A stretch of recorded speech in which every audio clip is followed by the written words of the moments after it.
Halo, Assalamualaikum warahmatullahi wabarakatuh. Terima kasih untuk yang sudah datang ke channel aku. Kalau belum subscribe, tolong jangan lupa di subscribe, kemudian bunyikan lonceng, dan jangan lupa kasih like serta komentar biar aku makin semangat ya. Hanya pengganti episode 52.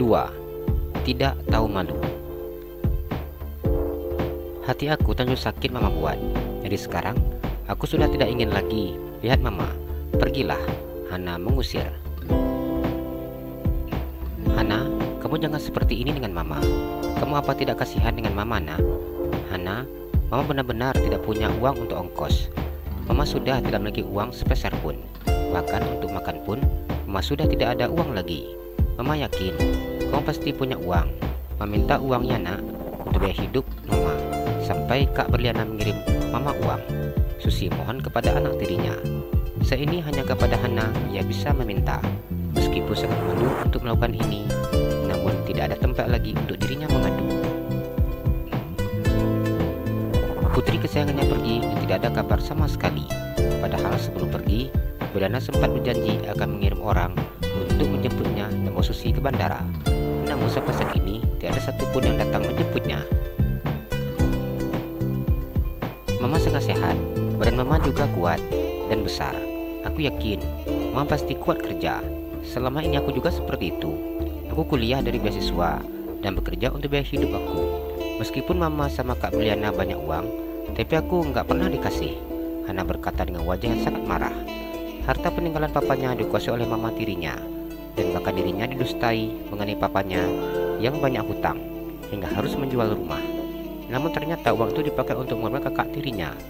Dua mobil peninggalan papanya dijual tanpa memberitahu dirinya. Bahkan dari uang penjualan mobil, Hana tidak diberi sepeser pun. Ia harus hidup mandiri untuk bayar semua kebutuhan sendiri. Sedangkan mama tirinya serta kakak tirinya tidak pernah mau mempedulikannya setelah menghabiskan harta milik papanya. Sampai sekarang, aku harus bekerja untuk dapat uang. Enak aja meminta-minta. Emangnya dia siapa? Aku mau menikah sama Davin, bukan karena dia yang menjadi alasan aku waktu itu, tapi karena Mama Mita dan Papa Surya yang datang menemui aku. Hana mengomel dalam hatinya. Kesabarannya sungguh habis terkikis melihat wajah mama tirinya. Rasa kasihan sudah tidak lagi dimilikinya. Hana juga bukan lagi seorang yang pandai untuk meminta, apalagi meminta uang untuk mama tirinya. Susi menahan ludahnya ketika melihat apa yang dikatakan Hana. Ingin keluar sendiri ataupun pribadi yang mengusir. Tapi sudah tidak ingin melihat Susi yang begitu meninggikan matanya. Usir saja, mama sudah sangat emosi dengan orang ini. Pengajar pengawal seret dia keluar. Mita memandang Susi. Tidak usah, saya akan keluar sendiri. Harga dirinya kini sudah terinjak-injak. Bahkan Susi sudah tidak memiliki harga diri lagi. Ia sudah menjatuhkan harga dirinya serendah-rendahnya di hadapan anak tirinya. Hana, 50.000 saja untuk ongkos taksi.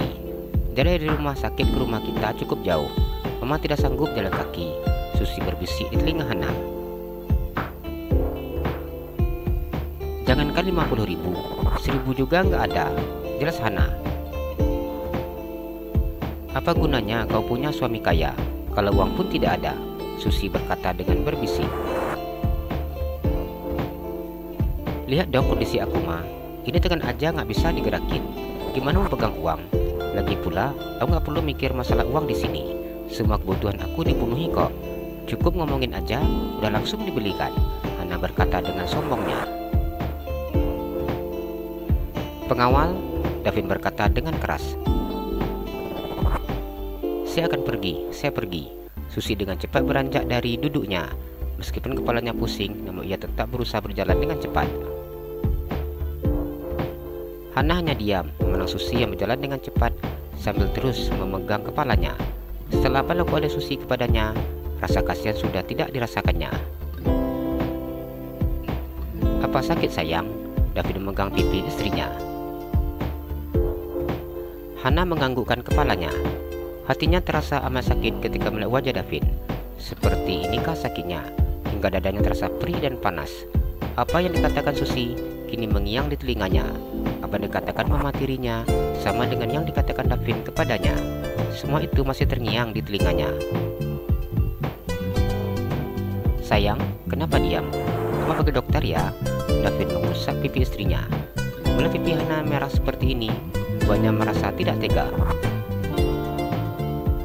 Hana diam memandang Davin. Ada rasa geli ketika melihat sikap suaminya yang sok mempedulikannya. Bukankah pria itu melakukannya lebih daripada ini? Selama itu tidak pernah sekalipun menawarkan untuk berobat. Bahkan bertanya juga tidak. Sekarang hanya melihat tamparan saja menempel di pipinya sudah membuat Davin sok panik dan cemas. Sudah tidak ada lagi yang bisa dipercayainya saat ini.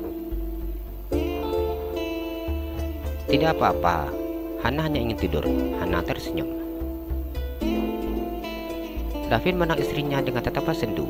Ia tidak menduga bahwa Susi dengan berani menampar istrinya. Awalnya ia beranggapan bahwa wanita itu datang karena memang berniat menjenguk Hana. Beneran nggak mau diperiksa dokter? Hana menggelengkan kepalanya dan merebahkan tubuhnya di atas tempat tidur. Saat ini yang dibutuhkannya hanyalah beristirahat guna menenangkan pikiran dan juga hatinya. Kalau gitu, istirahat ya. Davin mengusap kepala istrinya.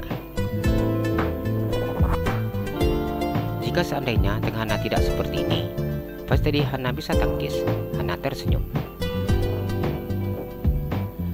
Mendengar ucapan Hana, buah hatinya terasa pilu. Dipeluknya tubuh istrinya dengan erat.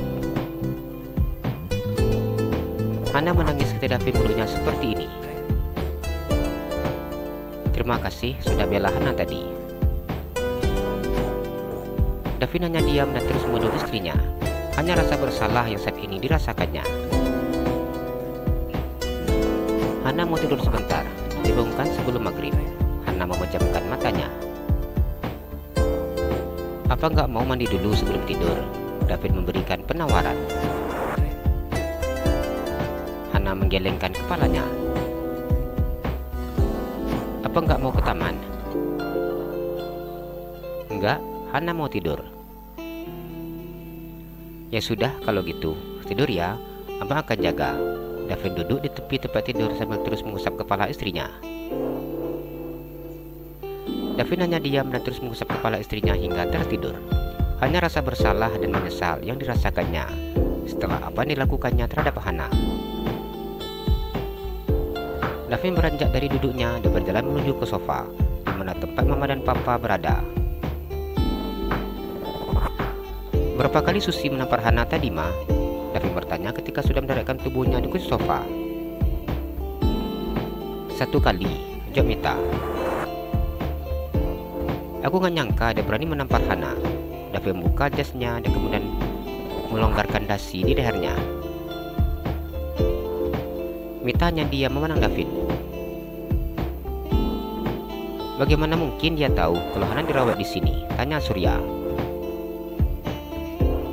Tadi dia datang ke rumah, Pak. Aku dapat informasi dari security. Karena dia mamanya Hana, jadi security memberitahu kalau Hana dirawat di sini. Begitu tahu dia langsung datang. Aku mengira dia hanya berniat untuk menjenguk Hana tanpa buat keributan. Aku sudah yakin kalau dia tidak akan berani mukul Hana pada ada Mama di sini. Davin mengusap wajahnya. Kalau tadi seandainya dia nggak dikasih masuk, Mama yakin dia pasti buat keributan di luar kamar. Iya, Ma, aku juga mikirnya seperti itu. Karena itu aku bilang sama pengawal yang di luar, biarkan saja dia masuk. Jadi, dia datang ke sini untuk minta uang. Surya menandang Davin dan Mita. Iya, Mas, tujuan utama dia meminta uang.